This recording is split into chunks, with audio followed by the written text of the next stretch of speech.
Hello everyone. आज हम लोग पढ़ेंगे पाठ 14 राय चरण। तो सबसे पहले आइए देखते हैं पाठ प्रवेश में क्या लिखा हुआ है। प्रस्तुत पाठ में लेखक ने मानव मूल्यों पर आधारित एक ऐसी कहानी को दर्शाया है जो प्रेम और त्याग का अनोखा संगम है। निर्धन वर्ग धनी वर्गों द्वारा सदैव से दबाए और तिरस्कृत होते आए हैं। इस कहानी में एक परिश्रमी ईमानदार नौकर अपने मालिक के लिए सब कुछ करता है, परंतु दुर्भाग्यवश उसकी वफादारी तिरस्कृत होती हैं। आइए इस कहानी को पढ़कर उसके चारित्रिक गुणों का मूल्यांकन करें। रायचरण 12 वर्ष की आयु में अपने मालिक का बच्चा खिलाने पर नौकर हुआ था। उसके पश्चात काफी समय बीत गया। नन्हा बच्चा रायचरण की गोद से निकलकर विद्यालय में प्रविष्ट हुआ। विद्यालय से कॉलेज पहुंचा, फिर एक सरकारी नौकरी पर लग गया। किंतु रायचरण अभी भी बच्चा खिलाता था। यह बच्चा उसके गोद में पाले हुए अनुकूल बाबू का पुत्र था। बच्चा घुटने के बल चलकर बाहर निकल जाता। जब रायचरण दौड़कर उसे पकड़ता तो रोता हुआ और नन्हे नन्हे हाथों से रायचरण को मारता। रायचरण हंसकर कहता, हमारा भैया भी बड़ा होकर जज साहब बनेगा। जब वह रायचरण को चन्ना कहकर पुकारता तो उसका हृदय बहुत हर्षित होता। वह दोनों हाथ जमीन पर टेक कर घोड़ा बनता और बच्चा उसकी पीठ पर सवार हो जाता। इन्हीं दिनों में अनुकूल बाबू की बदली पद्मा नदी के किनारे एक जिले में हो गई। नए स्थान की ओर जाते हुए उन्होंने कोलकाता से अपने बच्चे के लिए मूल्यवान आभूषण और कपड़ों के अतिरिक्त एक छोटी सी सुंदर सी गाड़ी खरीदी। वर्षा ऋतु थी। कई दिनों से मूसलाधार वर्षा हो रही थी। ईश्वर ईश्वर करते हुए बादल छटे। संध्या का समय था। बच्चे ने बाहर जाने का आग्रह किया। रायचरण उसे गाड़ी में बिठाकर बाहर ले गया। खेतों में खूब पानी भरा था। बच्चे ने फूलों का गुच्छा देकर जिद की। रायचरण ने उसे बहलाना चाहा, किंतु वह न माना।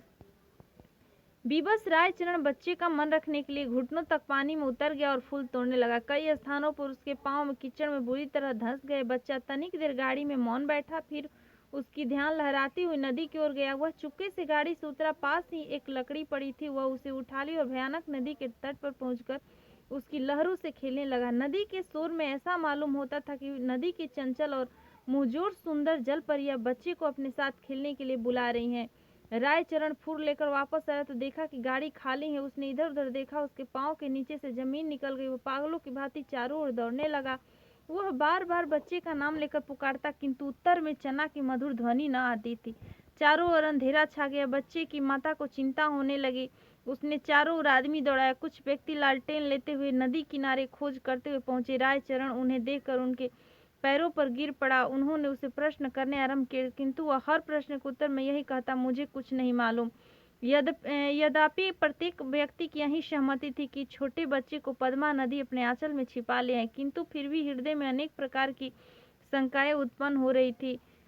एक यह कि उसी संध्या को निर्वासितों का एक समूह नगर में आया था और माँ को यह संदेह था कि रायचरण ने कहीं बच्चे को निर्वासितों के हाथों न बेच दिया हो। वह रायचरण को अलग ले गई। उससे विनती करते हुए कहने लगी कि रायचरण, तुम मुझसे जितना रुपया चाहे ले लो, परंतु परमात्मा के लिए मेरी दशा पर तरस खाकर मेरा बच्चा मुझे वापस कर दो। परंतु रायचरण कुछ उत्तर न दे सका, केवल माथे पर हाथ मारकर मौन हो गया। स्वामिनी ने क्रोध और आवेश की दशा में उसको घर से बाहर निकाल दिया। अनुकूल बाबू ने पत्नी को बहुत समझाया, परंतु माता के हृदय की शंकाएं दूर न हुई। वो बराबर यह कहती रही कि मेरा बच्चा सोने के आभूषण पहने था। अवश्य इसने रायचरण अपने गांव वापस चला गया। उसके कोई संतान न थी और न ही संतान होने की संभावना थी। किंतु साल की समाप्ति पर उसके घर पुत्र ने जन्म लिया। पत्नी सूतिका गृह में मर गई। घर में एक विधवा बहन थी। उसने बच्चे के पालन पोषण का भार अपने ऊपर लिया। जब बच्चा घुटनों के बल चलने लगा तो वह घर वालों की नजर बचाकर बाहर निकल जाता। रामचरण जब उसे दौड़ कर पकड़ता तो चंचलता से उसको मारता। उस समय रायचरण के नेत्रों के सामने अपने नन्हे मालिक की सूरत फिर जाती, जो पद्मा नदी के लहरों में लुप्त हो गया था। बच्चों की जुबान खुली तो पिता को बाबा और बुआ और मामा इस ढंग से कहता था जिस ढंग से रायचरण का नन्हा मालिक बोलता था। रायचरण उसकी आवाजों से चौंक उठता। वो पूर्ण विश्वास था कि नन्हे मालिक ने उसके घर में जन्म लिया है। इस विचार को निर्धारित करने के लिए उसके पास 3 प्रमाण थे। एक तो यह कि फलन उन्हें नन्हे मालिक की मृत्यु के थोड़े ही समय बाद पैदा हुआ, जबकि उसकी पत्नी वृद्ध हो गई थी और संतान उत्पत्ति की कोई आशा नहीं थी। दूसरा, उस बच्चे के बोलने का ढंग और उसकी संपूर्ण भाव भंगिमाएं नन्हे मालिक से मिलती जुलती थी। रायचरण उस बच्चे की देखभाल में लगा रहता था। उसे भय था कि उसका नन्हा मालिक फिर कहीं गायब न हो जाए। वह बच्चे के लिए गाड़ी लाया और अपनी पत्नी के आभूषणों बेचकर बच्चे के लिए आभूषण बनवाए। वह उसे गाड़ी में बिठाकर प्रतिदिन घुमाने के लिए बाहर ले जाता था। धीरे धीरे समय बीतता गया। बच्चा अब सियाना हो गया, परंतु लाड़ प्यार में बहुत बिगड़ गया था। किसी से सीधे मुंह बात न करता था। गांव के लड़के उसे लाट साहब कहकर छेड़ते थे। जब लड़का पढ़ने योग्य हुआ तो रायचरण अपनी थोड़ी सी जमीन बेचकर कोलकाता आ गया। उसने दौड़ धूप करके नौकरी खोजी और फलन को विद्यालय में दाखिल करा दिया। उसे पूर्ण विश्वास था कि फलन बड़ा होकर जज बनेगा। फलन 12 वर्ष का हो गया। अब वह खूब पढ़ लिख सकता था। उसका स्वास्थ्य और शकल सूरत भी अच्छी थी। उसे बनावटी श्रृंगार की बहुत चिंता रहती। जब देखो दर्पण हाथ में लिए बाल बना रहा होता था।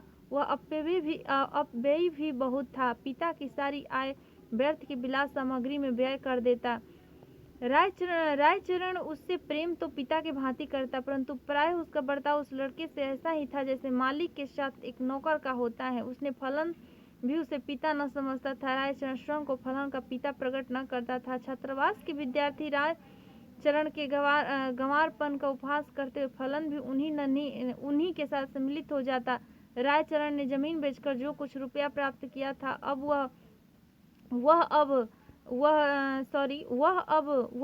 लगभग सारा समाप्त हो चला था। फलन अपने पिता से जेब खर्च, विलास की सामग्री और अच्छे अच्छे वस्त्र के लिए झगड़ता रहता था। आखिर एक युक्ति रायचरण के मस्तिष्क में आई। उसने नौकरी छोड़ दी। उसके पास जो कुछ रुपया शेष था फलन को सबको बोला, फलन मैं एक कार्य से गांव जा रहा हूँ, बहुत जल्द वापस आऊँगा, तुम किसी बात से घबराना नहीं। तो बच्चों आज के लिए बस इतना ही। इसके आगे की कहानी रायचरण का हम लोग नेक्स्ट क्लास में पढ़ेंगे। तब तक के लिए धन्यवाद। आप लोग इतना इसको पढ़िए।